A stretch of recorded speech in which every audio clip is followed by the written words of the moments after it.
Danny Cole heard the explosion before he saw the light. He was sitting on his porch, drinking coffee and watching the stars over the Montana mountains. The night was quiet and peaceful.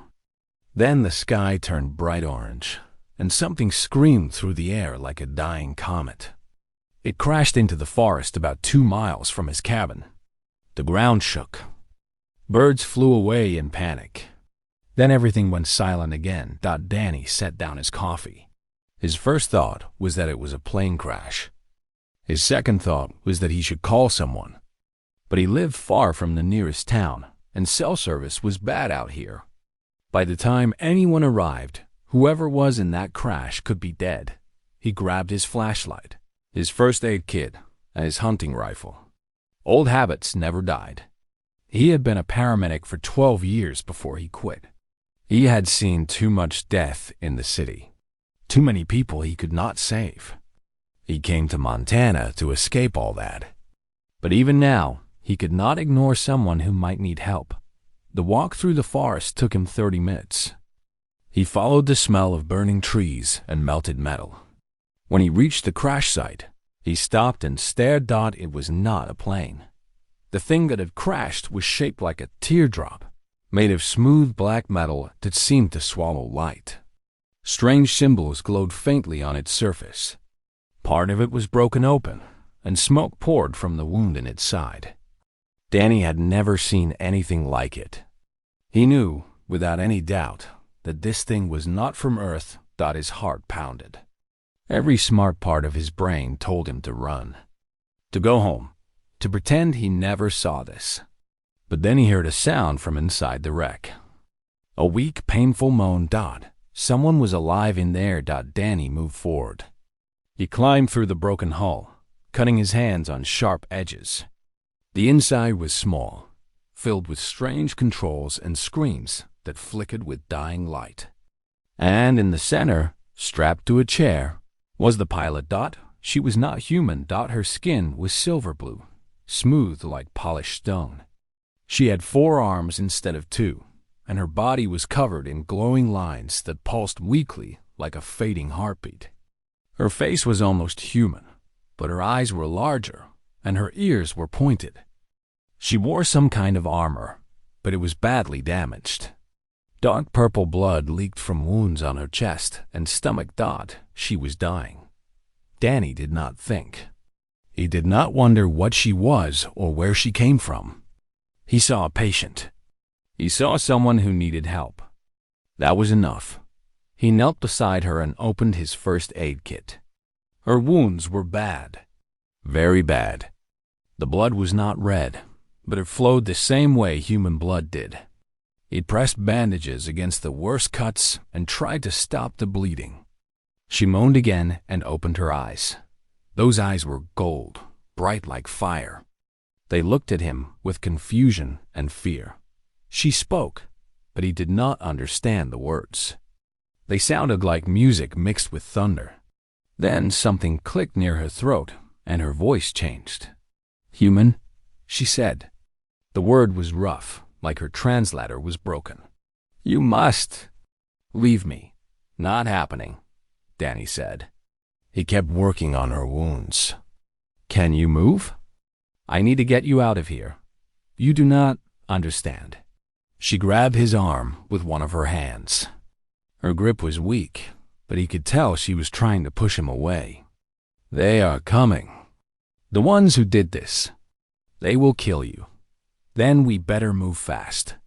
Danny looked into her golden eyes. "I'm not leaving you here to die. So you can either help me carry you, or I'll drag you. Your choice."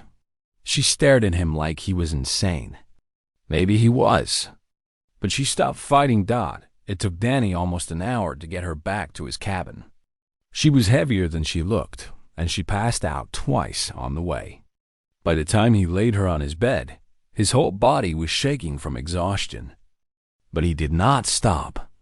He cleaned her wounds as best he could.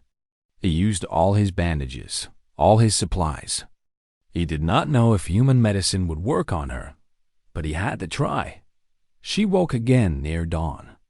The golden eyes found him sitting in a chair beside the bed, barely awake himself. "Why?" she asked. Her voice was clearer now. The translator was working better. "Why did you save me? You do not know me. You do not know what I am." Danny rubbed his tired eyes. "Does it matter? In my culture, helping a stranger this way is considered foolish, dangerous. You gain nothing from this. In my culture, we call it being a decent person." Danny stood up and checked her bandages. The bleeding had stopped. That was good. "You needed help." "I could help. That's all there is to it." She was quiet for a long moment. Then she said, "My name is Valara. Valara Kethson. Danny Cole. Nice to meet you, Valara. Now get some rest. You lost a lot of blood." She closed her eyes, but before she slept, she spoke again. "You have made a terrible mistake, Danny Cole. The ones who hunt me are not like you. They are killers. They will come to this world, and they will find me. And when they do, they will destroy everything in their path." Danny looked out the window at the rising sun. Somewhere up there, in the sky he had watched his whole life, something was coming. Something dangerous. But he had made his choice. He was not going to let this woman die alone. "Then I guess we'll deal with that when it happens," he said, quietly. Outside, far above the clouds, 3 dark ships entered Earth's atmosphere. They moved in silence, scanning the planet below. They were looking for their target, and they always found what they were looking for. The hunt had begun. 2 days passed. Valara grew stronger, but she was still weak. Danny watched her sleep, watched her wake, watched her study his small cabin like it was the strangest place she had ever seen. She had 1,000 questions about his world. He had 1,000 questions about hers. They traded answers in the quiet hours between her rest. She told him about the stars, about the dominion of 1,000 suns, a vast empire that ruled over 800 worlds, about the different species that lived among the stars, some peaceful, some dangerous, about the political games and ancient rivalries that shaped galactic history. Danny listened like a child hearing fairy tales. Except these fairy tales were real. She also told him about the attack. "I was on a diplomatic mission," Valara said. She sat up in bed, her forearms wrapped around herself. "A peace conference with a species we have been at war with for centuries. Someone in my own council betrayed me. They paid the Vonkai to kill me?" "Vonkai?" Danny asked. "Mercenaries. Killers for hire. They are known across the galaxy for never failing a contract. When they take a job, they do not stop until the target is dead." Danny felt cold. "And they're the ones coming here?" Valara nodded. "They tracked my ship through hyperspace. They know I crashed on this planet. They will search until they find me. And they will kill anyone who gets in their way." Danny stood up and walked to the window. Outside, the forest was calm. Birds sang. Wind moved through the trees. It was hard to believe that somewhere up there, alien killers were hunting for them. "We should move," he said. "This cabin is too easy to find. I know these mountains. There are places we can hide." Valara shook her head. "You should leave me. Take your vehicle and go far from here. The Vornkai have no interest in you. If you are not with me, they will not hurt you." Danny turned to look at her. "I'm not leaving you. Why?" There was frustration in her voice. "You owe me nothing. I am a stranger from another world. My problems are not your problems. Why do you keep risking your life for me?" Danny thought about the question. He thought about all the years he spent as a paramedic, all the people he saved, all the people he lost. He thought about why he quit and why he came to live alone in the mountains. He thought about the emptiness he had felt for so long. "Because you needed help," he said simply. "And I could help. That's enough for me." Valara stared at him with those golden eyes. She did not understand him. He could see that clearly. In her world, people did not act this way. They calculated risks and rewards. They protected themselves first. The idea of a stranger risking everything for nothing confused her, but she did not argue anymore. They left the cabin that night. Danny packed food, water, medicine, and his rifle. He helped Valara walk through the dark forest, supporting her when she grew tired. Her wounds were healing faster than he expected, but she was still far from full strength. He took her to an old mining tunnel he had found years ago. It was hidden behind a waterfall, invisible unless you knew exactly where to look. Inside, it was cold and dark, but it was safe. The rock would block any signals. The water would hide their trail. They waited there for a day. Then, too, Valara grew stronger. She could walk on her own now. She could move without pain. But she was still not ready to fight. She told Danny that her wounds had been caused by a special poison, something designed to suppress her natural abilities. She was healing, but slowly. On the third night, the Vornkai found them. Danny was outside the tunnel, gathering water, when he heard the sound. A low hum, like electricity in the air. He looked up and saw a shape moving through the trees. It was tall, almost 7 feet, with dark red skin and 4 glowing eyes. It wore black armor and carried a weapon that looked like a rifle, made of bone and metal. It saw him at the same moment he saw it. Danny did not think. He raised his hunting rifle and fired. The shot hit the creature in the chest, but it barely slowed down. The alien made a sound like a laugh and raised its own weapon. Danny dove behind a rock as the shot burned the air where he had been standing. He fired again and again. The third shot hit the alien in the throat. It stumbled. It fell. Danny stood there, breathing hard, staring at the dead alien at his feet. His hands were shaking. He had just killed something from another world. Something that should have been impossible. He heard more sounds in the forest. More of them. Coming closer, he ran back to the tunnel. Valara was waiting at the entrance, her golden eyes wide. "What happened?" she demanded. "We have company." Danny grabbed her arm and pulled her deeper into the tunnel. "They found us. We need to move. You killed one of them?" There was shock in her voice. "A Vornkai hunter?" "Yeah, is that a problem?" "They are elite soldiers. They have killed warriors from 100 worlds." "How did you—" "Lucky shot." Danny checked his rifle. He had 12 bullets left. That was not enough. "Can you fight?" Valara tested her arms, made a fist, then shook her head. "The poison is still in my blood. I can move, but I cannot use my full strength." "Not yet. How long do you need?" "A day. Maybe 2. Danny heard the Vornkai entering the tunnel behind them. He heard their voices, harsh and angry. They had found their dead friend. They were not happy.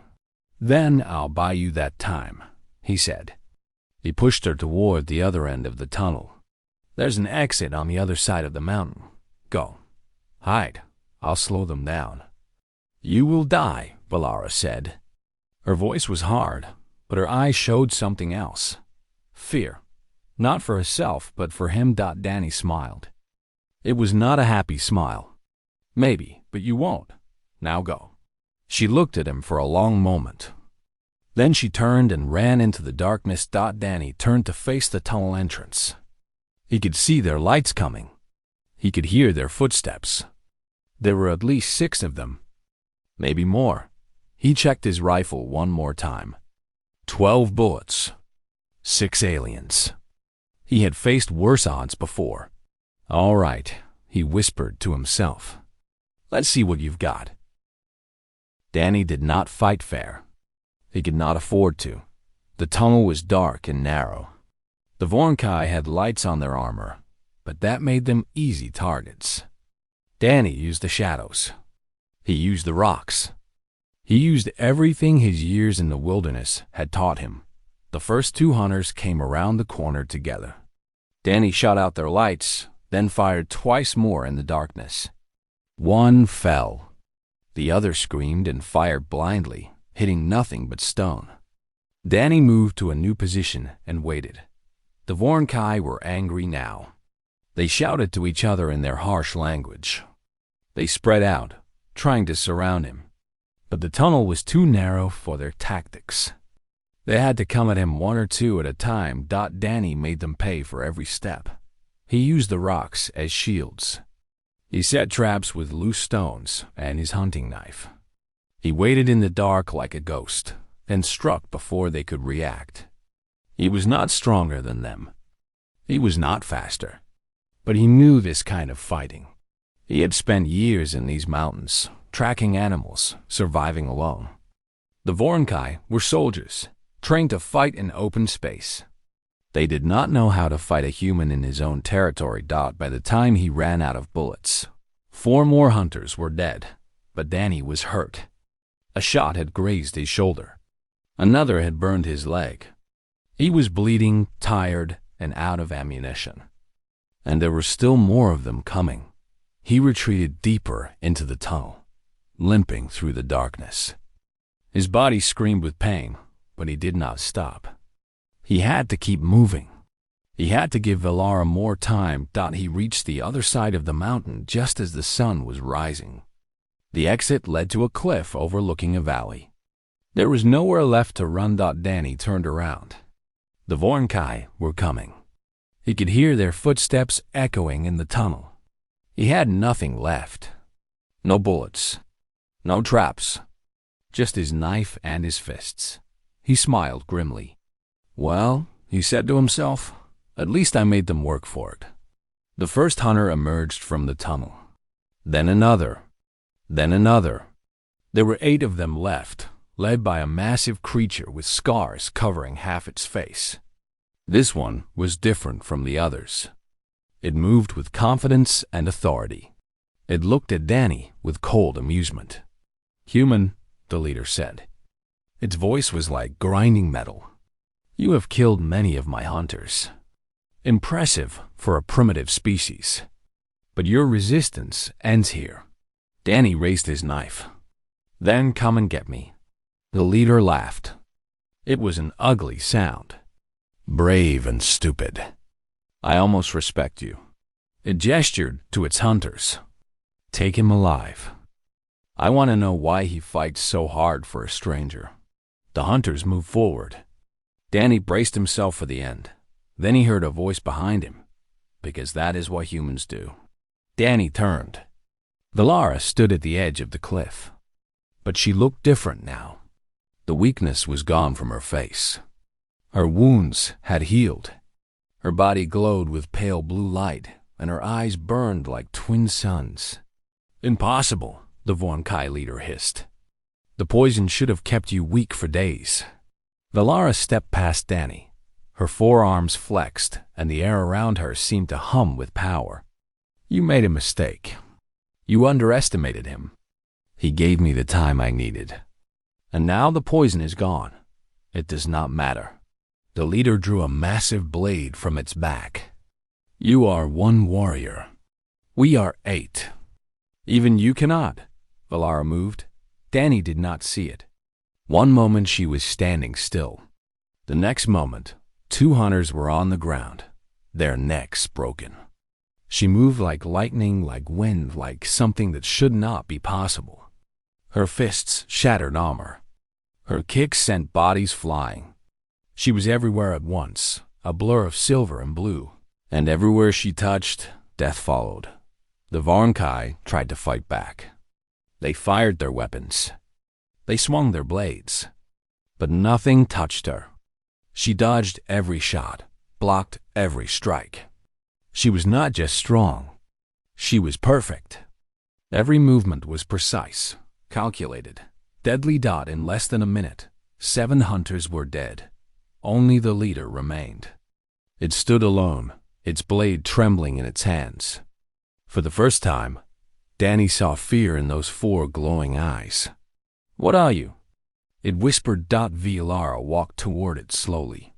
I am Valara Kethsun, Supreme Empress of the Dominion of 1,000 Suns, undefeated champion of my people for 200 years. And you made the mistake of hurting someone under my protection. The leader tried to run. Valara caught it by the throat and lifted it off the ground like it weighed nothing. Tell your masters, she said, her voice cold as ice. Tell whoever sent you. Tell them that this human is mine. And if anyone ever threatens him again, I will burn their worlds to ash. She threw the leader off the cliff. Danny heard it scream all the way down. Then Valara turned to him. The glow faded from her body, and the fire left her eyes. She looked at him with an expression he could not read. You saved my life, she said softly. Again. Danny was leaning against a rock, barely able to stand. Blood dripped from his wounds, and his vision was starting to blur.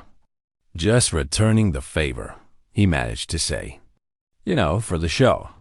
That was really something. Valara caught him as he started to fall. Her arms were gentle now, careful. Hold on, she said. You are not going to die. I will not allow it. Danny laughed weakly.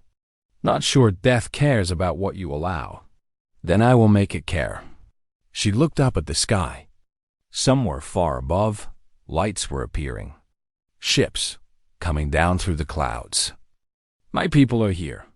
They will have medical technology far beyond anything on your world.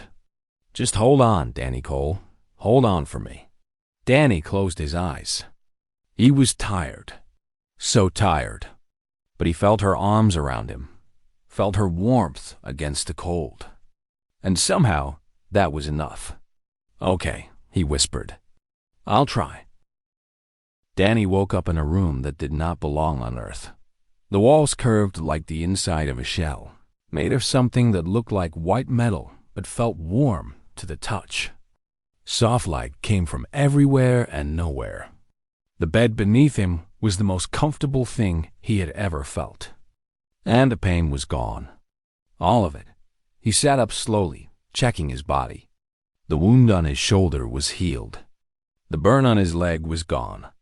Even the small scars he had carried for years had disappeared. His skin looked new, like he had never been hurt in his life. The medical pods are quite effective. Danny turned. Valara stood in the doorway, watching him with those golden eyes. She wore different clothes now, long robes of deep purple with gold trim. A thin crown of silver metal rested on her head. She looked like what she was. A ruler. An empress. Where am I?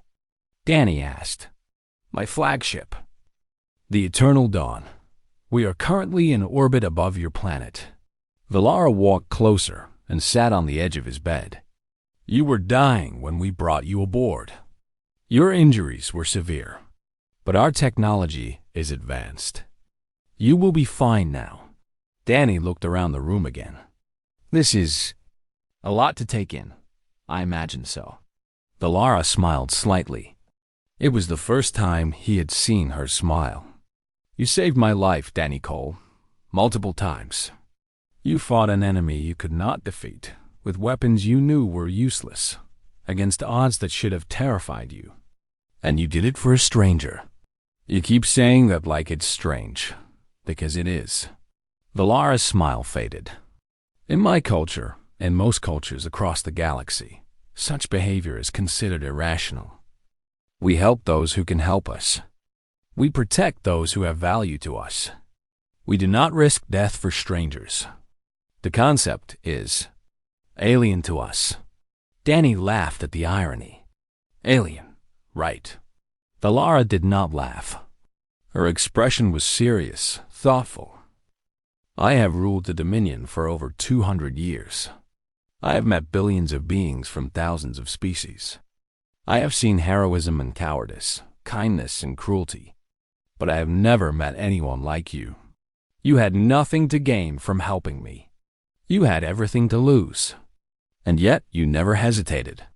Not once. Danny did not know what to say. He had not thought about it that way. He had just done what felt right. My generals arrived with the rescue fleet, Valara continued. They expected to find my body. Instead, they found me standing over the corpses of 40 Vornkai hunters, with a wounded human in my arms. She shook her head. They did not understand. They asked how a primitive species could have done what you did. I told them the truth. I told them you were braver than any warrior I have ever known. I'm not a warrior, Danny said. I'm just a guy who used to be a paramedic. And what is a paramedic? Someone who saves lives, who goes into dangerous situations to help people who are hurt. Valara nodded slowly. Then you were always a warrior, Danny Cole. Just a different kind. The door opened and 2 aliens entered the room. They were the same species as Valara, tall and silver blue with 4 arms each. They wore military uniforms covered in medals and symbols. They looked at Danny with expressions of confusion and curiosity. Empress, one of them said, the council is ready for your address. They wish to hear your report on the assassination attempt. Tell them to wait. Valara stood and gestured to Danny. This human is my guest. He will be treated with the same respect you would show me. Is that understood? The officers exchanged glances. Yes, Empress. When they left, Danny stood up from the bed. He was surprised by how strong he felt. The medical treatment had done more than heal his wounds. He felt better than he had in years. What happens now? He asked. Now I return to my duties. Valara walked to a window. Outside, Danny could see the curve of the earth below them, blue and green and beautiful. The traitors in my council will be found and punished. The Vornkai will learn the cost of accepting contracts against me. And the galaxy will continue to turn as it always has. And me? Valara turned to face him. That is your choice. You can return to your world. Resume your life. Forget that any of this happened, if that is what you wish. She paused. Or you can come with me. See the galaxy. Experience wonders you cannot imagine. I would welcome your company. Danny looked out the window at Earth. His cabin was down there somewhere, empty and quiet. His old life, his solitude, his peace. He had worked hard to find that peace. He had thought it was what he wanted. But looking at the stars beyond the Earth, at the countless worlds waiting to be explored, he was not so sure anymore. Can I think about it? He asked. Valara smiled again. Of course. Take all the time you need.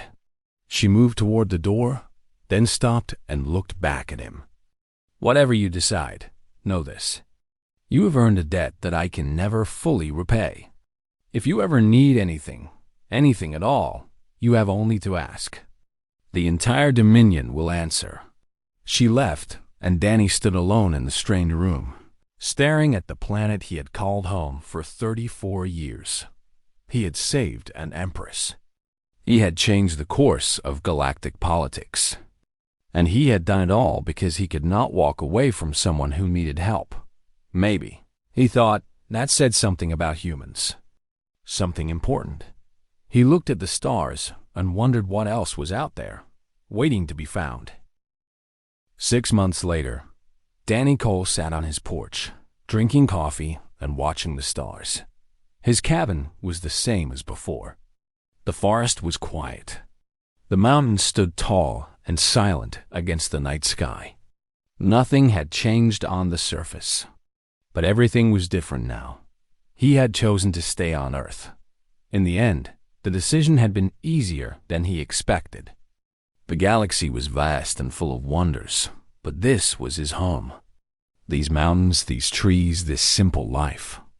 He was not ready to leave it behind. Maybe someday he would, but not yet. Valara had understood. She had smiled that rare smile of hers and told him the offer would always stand. Then she had given him a small device, no bigger than a coin, that glowed with soft blue light. This connects directly to me, she had said. Anywhere in the galaxy. Anytime. If you ever need help, if you ever just want to talk, use it. I will answer. Danny kept the device in his pocket now. He touched it sometimes, just to remember that it was real.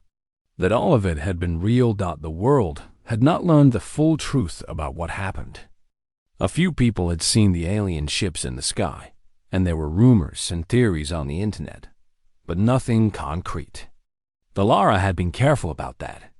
She did not want to shock humanity before they were ready, but changes were happening quietly. Danny had learned from Valara that Earth was now officially under the protection of the Dominion.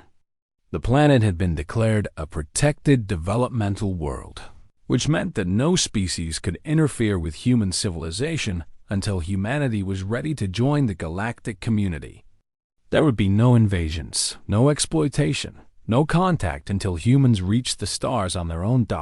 It was a gift. The greatest gift any species could receive. And Valara had given it because of him. The sound of footsteps broke Danny from his thoughts.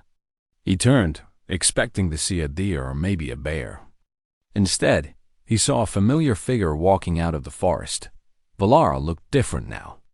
She wore simple human clothes, jeans and a flannel shirt, though her silver blue skin and 4 arms made her impossible to mistake for human. The crown was gone. The robes were gone. She looked almost ordinary, if an alien Empress could ever look ordinary. "You came," Danny said. He was surprised, but not as surprised as he should have been. "I told you I would visit." Valara walked up the steps and sat in the empty chair beside him. "I wanted to see your world properly, without assassins trying to kill me." Danny laughed. "Well, it's a lot more boring without the assassins." "I doubt that." Valara looked out at the forest, at the mountains, at the stars above. "This planet is beautiful. I understand why you wanted to stay." They sat in comfortable silence for a while. Danny poured her a cup of coffee from the pot beside him. She tasted it and made a face. "This is terrible," she said. "Yeah, it's an acquired taste. Humans are strange creatures." But she took another sip anyway. Danny smiled. "So what's happening out there? In the galaxy?" "Many things." Valara set down the coffee cup. "The traitors in my council have been arrested. The war that they tried to start has been prevented.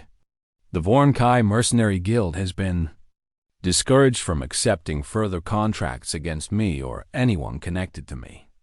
"Discouraged?" "I destroyed 3 of their bases." Valara said it casually, like she was discussing the weather. "They understood the message."